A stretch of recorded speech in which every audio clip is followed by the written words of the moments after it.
जब iPhone available छ त हामी नोकिया किन लिगौं?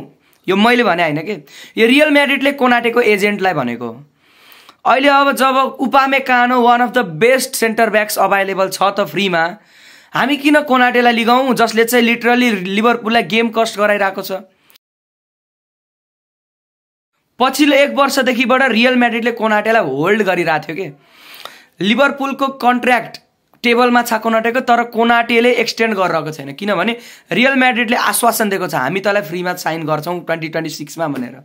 तर अहिले अब कोनाटेको एउटा रफ प्याच आइरहेको छ, त्यही भएर Real Madrid decided to swoop in for Upamecano instead of Konate, र कोनाटेको एजेन्टलाई इन्फर्म गरिदिसक्यो हामी कोनाटेलाई लिँदैनौं भनेर, र यही कुरा रियल म्याड्रिडले लिभरपुललाई पनि सम्प्रेषण गरिसक्यो।